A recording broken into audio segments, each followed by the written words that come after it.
भी प्रज्वलित हो जाएगी। गौतम बुद्ध का जीवन एक रहस्य और साधना की यात्रा थी। उनकी शिक्षाएं तर्क और अनुभव पर आधारित थीं, लेकिन उनके जीवन में घटने वाली कुछ घटनाएं ऐसी हैं जो विज्ञान से परे लगती हैं।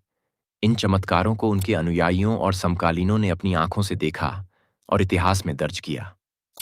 आज हम आपको बताएंगे बुद्ध के जीवन से जुड़ी 7 चमत्कारी घटनाएं जो आपको सोचने पर मजबूर कर देंगी कि क्या वास्तव में वो केवल एक इंसान थे। गौतम बुद्ध और बोधिसत्व की विजय की दिव्य कथा। बोध गया का वह पावन क्षण जब सिद्धार्थ गौतम आत्मबोध के अंतिम चरण में थे, वहीं पर घटित हुआ था वह ऐतिहासिक दृश्य जिसे धरती की साक्षी कहा जाता है। यह केवल एक प्रतीकात्मक मुद्रा नहीं थी, बल्कि सत्य, संकल्प और आत्मज्ञान की परम घोषणा थी। पृष्ठभूमि। बोधि वृक्ष के नीचे तपस्या। सिद्धार्थ ने वर्षों की कठिन तपस्या और साधना के बाद यह समझ लिया था कि अत्यधिक व्रत या भोग दोनों ही मोक्ष की राह नहीं हैं। उन्होंने मध्यम मार्ग, मिडिल पाथ को अपनाया और बोध गया में एक पीपल वृक्ष के नीचे ध्यान में बैठ गए।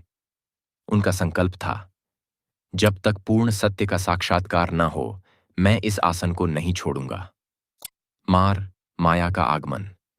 भ्रम की अंतिम परीक्षा। जैसे ही सिद्धार्थ अंतिम बिंदु पर पहुंचे, भीतर का ज्ञान पूर्ण होने को था, तभी मार, जो कि अज्ञान, अहंकार और भ्रम का प्रतीक है, प्रकट हुआ।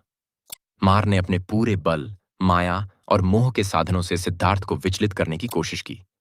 उसने सुंदर अप्सराओं को भेजा, भयंकर डरावने रूप दिखाए और फिर एक अंतिम चाल चली।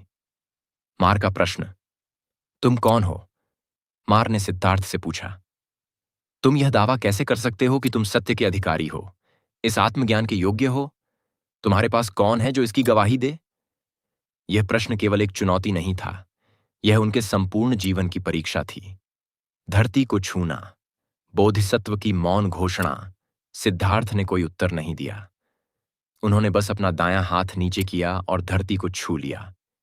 यही मुद्रा कहलाती है भूमि स्पर्श मुद्रा, अर्थ टचिंग जेस्चर।